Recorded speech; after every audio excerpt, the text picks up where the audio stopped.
নমস্কার বন্ধুরা, প্রিয়াঙ্কা রান্নাবান্নায় আরো একটা নতুন এপিসোডে আপনাদের সবাইকে স্বাগত। বন্ধুরা, গরমকাল মানে তো ঠান্ডা ঠান্ডা মিষ্টি দই। আজ আমি আপনাদের দেখাবো কত কম খরচে বাড়িতে পারফেক্ট মিষ্টি দই বানানো যায়।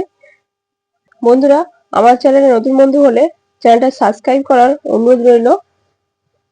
বন্ধুরা, এই গরমের মধ্যে একবার হলেও এভাবে মিষ্টি দই বানিয়ে দেখবেন, খুব ভালো লাগবে। আর এতে খরচটাও খুব কম, বেশি খরচ হয় না। আসুন বন্ধুরা, দেখে নিই এই মিষ্টি দই কিভাবে বানাবো। মিষ্টি দই বানানোর জন্য এখানে আমি 500 আমুল দুধের লিকুইড দুধ নিয়েছি। দুধটা আমি এখন জাল করে নেব। দুধটা যখন খুব ভালোভাবে গরম হয়ে যাবে তখন এখান থেকে 4 হাতা দুধ আমি একটা ভাঁড়ের মধ্যে তুলে নিচ্ছি, মাটির পাত্রের মধ্যে তুলে নিচ্ছি। এখান থেকে কিছুটা দুধ আমি মাটির পাত্রের মধ্যে তুলে নিয়েছি। দুধটা বেশ ভালো গরম আছে, এটা আমি সাইডে রেখে দিচ্ছি। এখানে দিয়ে দেবো কয়েকটা এলাচ। এলাচের মুখগুলো খুব ভালো করে ফাটিয়ে নিয়েছি। এলাচটা দিয়ে এভাবে কিছুক্ষণ দুধটা আরো একটু নাড়তে থাকবো, কিছুক্ষণ জাল করে নেব। এখানে দুটো আমুল দুধের গুঁড়ো প্যাকেট নিয়েছি, প্যাকেট দুটো কেটে নেব। এখন 10 টাকা দামের আমুল দুধের প্যাকেট নিয়েছি। এখন এই যে ভাঁড়ের দুধটা তুলে রেখেছিলাম, ভাঁড়ের দুধটার মধ্যে দিয়ে দেব আমুল দুধের প্যাকেট।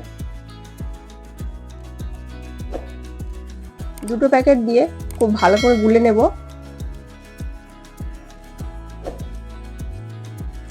বন্ধুরা, আপনারা দই বসানোর সময় গুঁড়ো দুধ অবশ্যই দেবেন। গুঁড়ো দুধ দিলে দইয়ের স্বাদটা অনেকটাই বেড়ে যায় আর খুব টেস্টি হয়, খেতেও খুব সুন্দর হয়। এভাবে গুলে নিয়েছি ভালো করে গুঁড়ো দুধটা। দেখুন এইদিকে দুধটা ফুটতে ফুটতে অনেকটা গাঢ় হয়ে গেছে, আর একটু এভাবে নেড়ে নেব। এখন এর মধ্যে দিয়ে দেব ভাঁড়ে যে দুধটা গুলে রেখেছিলাম, সেই দুধটা এর মধ্যে দিয়ে দেব। পুরো দুধটা দিয়ে দিলাম। দুধটা দিয়ে আরো কিছুক্ষণ এভাবে নাড়তে থাকবো। কিছুক্ষণ জাল দিয়ে দেব।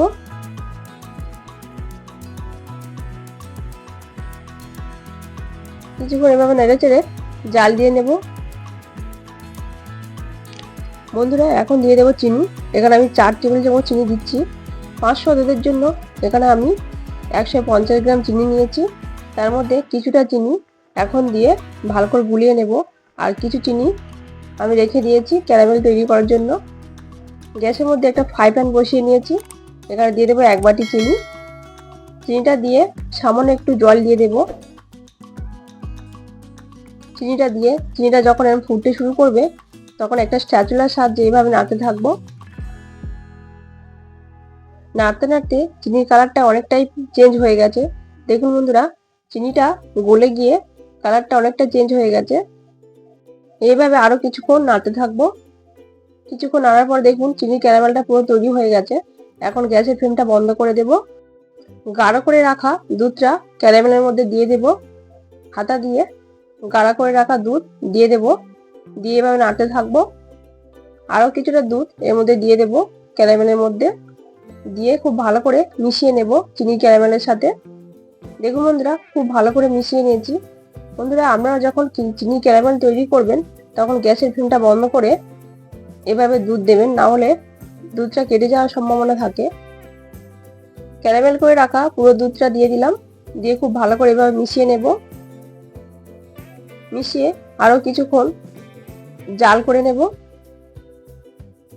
এভাবে নাড়তে নাড়তে কিছুক্ষণ জাল করে নেব। বন্ধুরা, দুধের ঘনত্বটা ঠিক এরকম থাকবে, বেশি পাতলা না বেশি ঘন না।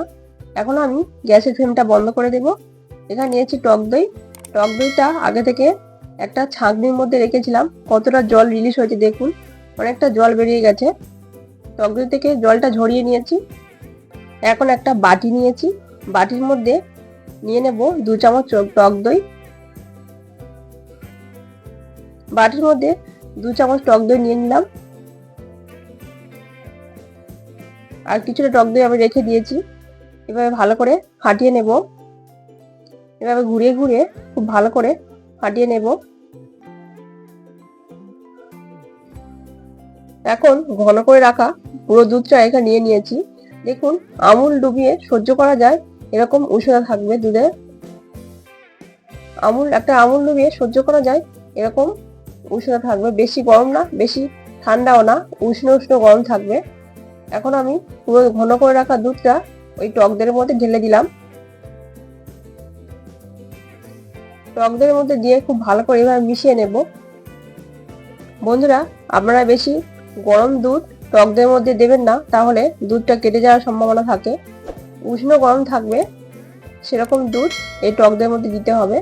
খুব ভালো করে মিশিয়ে নিয়েছি, দেখুন এভাবে খুব ভালো করে মিশিয়ে নিয়েছি। এখানে একটা মাটির পাত্র নিয়েছি, মাটির পাত্রের মধ্যে কিছুটা টক দই নিয়ে খুব ভালো করে মিশিয়ে নেব। টক দইটা খুব ভালো করে চারিদিকে লাগিয়ে নেব। মাটির পাত্রের মধ্যে টক দইটা নিয়ে খুব ভালো করে মিশিয়ে নিয়েছি চারিদিকে।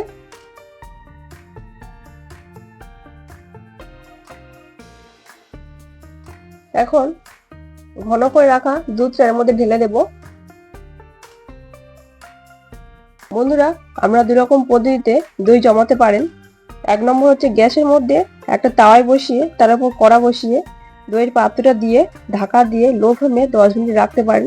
দ্বিতীয় পদ্ধতিটা হলো দইয়ের পাত্রটা একটা মোটা তোয়ালে দিয়ে ঢাকা দিয়ে 8 থেকে 9 ঘন্টা রাখলেই দই জমবে। বন্ধুরা, এখানে আমি একটা অ্যালুমিনিয়াম ফয়েল পেপার নিয়েছি। ফয়েল পেপার দিয়ে দইয়ের পাত্রের মুখটা খুব ভালো করে ঢেকে নেব। এভাবে টান টান করে খুব ভালো করে অ্যালুমিনিয়াম ফয়েল পেপারটা ঢাকা দিয়ে দেবো। দইয়ের পাত্রের মুখটা দিয়ে গার্ডার দিয়ে মুখটা সিল করে নেব।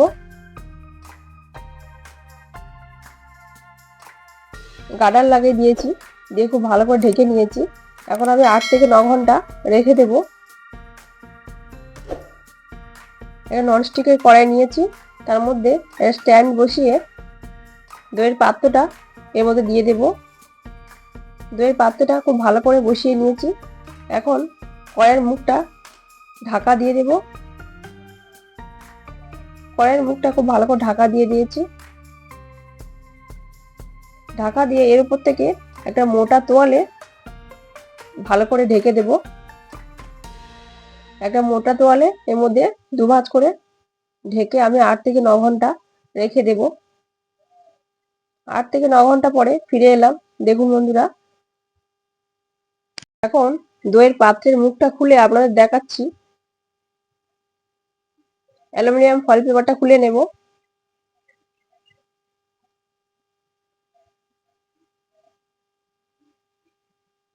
দেখুন বন্ধুরা, দইটা কত সুন্দর জমেছে। দেখুন বন্ধুরা, দইটা কত সুন্দর জমেছে, দুই সাইডে একদম খুব ভালোভাবে জমে গিয়েছে। এখন আমি 30 মিনিট ফ্রিজে রেখে দেব। যেহেতু দই ঠান্ডা ঠান্ডা খেতে ভালো লাগে, তাই আমি 30 মিনিট ফ্রিজে রেখে দিয়েছিলাম। 30 মিনিট পরে আপনাদের দেখাচ্ছি। দেখুন বন্ধুরা, কত সুন্দর আরো ভালো জমে গেছে।